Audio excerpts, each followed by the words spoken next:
Peter's country cred gave the support characters authenticity. It became an every Sunday story of country folk. They all added immeasurably because they were not stereotypical, but jolly nearly stereotypical of the characters that we expect to find in the country. Michael Bilton played the outdoor man. Ned, isn't it? That's right, sir. Been Ned as long as I can remember. First it was young Ned, then it was just Ned. Now it's old Ned. Daphne Hurd played De Vere's mother, old Mrs. Puluvishka, known to all as Mrs. Pooh. Bedrich is my son. Who's Bedrich? Mr. De Vere. But your name is Pulu something. Puluvitska.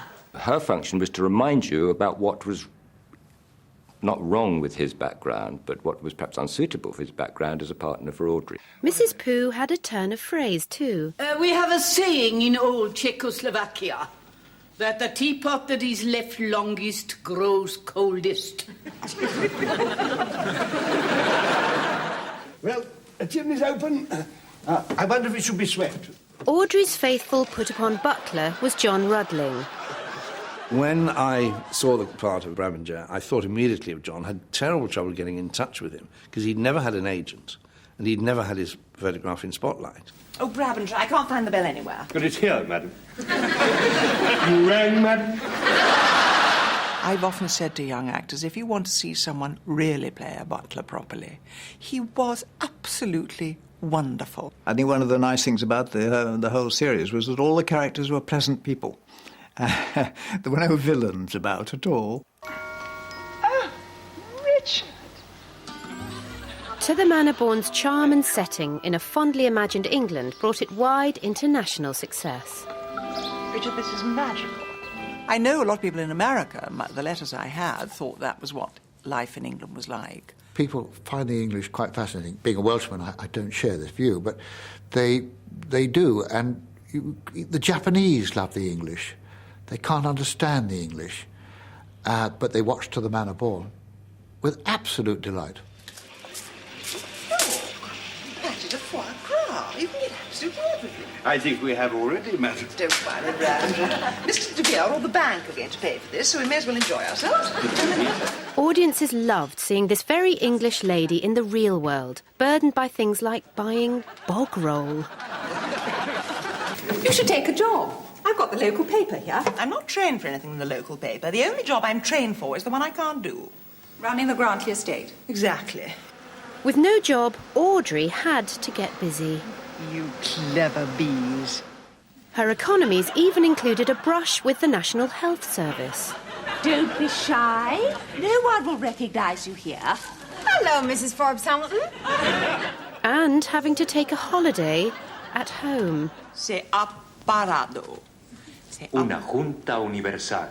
I just said that, you silly man. So often with situation comedy, you want to know what happens, but you want to know really what's going to make you laugh that week. Whereas in this comedy, there was a story. You wanted to know how Audrey would get on. So there wasn't only the comedy, there was the fact that they were telling a story as well, and I think that was the great secret. But the strongest element, of course, was the love story, which built slowly and got stronger and stronger throughout the series. If I had a magic wand, Cinders, I could still take you to the ball. It isn't midnight yet. I've thought of myself as Cinders before. Might be rather fun. Wave your magic wand, fairy godmother. Abracadabra.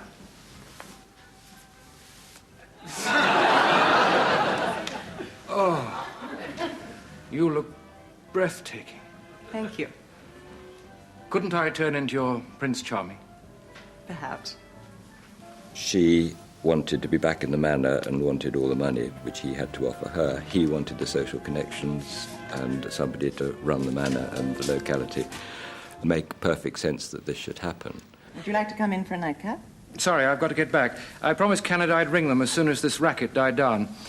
I'm having trouble with my tin salmon. Well, we mustn't stand in the way of your haute cuisine.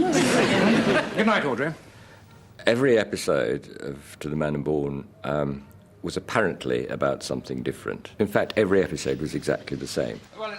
Whatever the issue, Audrey and Richard took opposing sides, tried to outdo the other, and came to a smouldering truce, which edged them slightly closer together. Well, now they're building a comprehensive, they're closing down the village school. I'm buying that. What? Our lovely old school? With countless Thought you'd be pleased. What was interesting about it was the physical attraction between the two permeated through their disagreements. So when they ever had a row, instinctively that they fancied each other. And that made the row more interesting. Oh, what a shame. Yours must have got caught up in something. What do you mean mine? It's yours that didn't come through. I won. No, you haven't. That's my boo stick. No, it's not. Yes, it is. Typical. Not only do you miss church and fail in all your other duties, but you cheat at poo sticks. I will not cheat. Arguments and spats and wars and conflicts and, people not getting on is much easier to write, or I'm more comfortable writing it, than where people are getting on, where they're having nice, tender moments. I forgive you. Pax Britannica. Pax Bratislava. They may have been past their sell-by date as far as the youth market was concerned, but love is a very strong magnet, and anybody having a romance on television, whatever age, becomes interesting. I found Penny very attractive and lovely to work with, and we got on terribly well, and there was a chemistry between us, I think. Not that Roddy would notice, of course, her husband. Well, you see, Audrey... Oh, may I call you Audrey? After all, we've known each other quite a while. Yes, we have. And perhaps you'd call me Richard. Perhaps. It's something you can't cast for. You hope it happens. And it certainly did. We got on terribly well. And he played him, Richard, wonderfully. He had this enormous, again, self-assurance. But I think vulnerability, too. And it worked like a treat. It really did. You're really rather attractive when you're angry. I remember by the time the third series happened, Gareth saying to me, well, they want a fourth. And I said, no. I said, this is a love story. I said, we've either got to get together or split. I said, we can't go on teasing the public any longer. It had to have a full stop, and also there was a danger, as in all things, that a series would go on for too long and become jaded, and people would get bored with the concept of will they, won't they. This relationship had to happen, and indeed Penny and the people at the BBC who were following the progress of it and were listening to viewers' reactions and so on, saying this relationship must now start developing, must start getting warmer. I think quite understandably Peter was not wholly convinced that was the way he wanted it to go. He didn't have an absolute alternative because I think at the back of his mind he didn't really want to see it come to an end. So now, as the third series drew to a close, an ending to the whole story was needed. The simplest option was for Audrey to marry De Vere and be back in the manor. Audrey, however, may have been on her uppers, but she still had her principles. Well, I couldn't marry him, even if he asked me. I thought he was supposed to be your Mr. Right. And he shouldn't be expected to marry a pauper. I have my pride. You couldn't believe that Audrey Forbes Hamilton could go on living on air. Couldn't believe that, because we all know you can't. So the beginning of the end comes as De Vere's business collapses and he's forced to think about leaving the manor and downsizing. We need you here. I think that's the nicest thing you've ever said to me. So Grantley Manor was up for auction again. Who would buy? At £990,000 for the third time, sold to you, sir. May I have your name, please, sir? Mrs. Forbes Hamilton. Why didn't you tell me? Oh, so you are back where you belong. All thanks to her rich uncle dying and leaving her his fortune. Imagine that. Audrey back at the manor.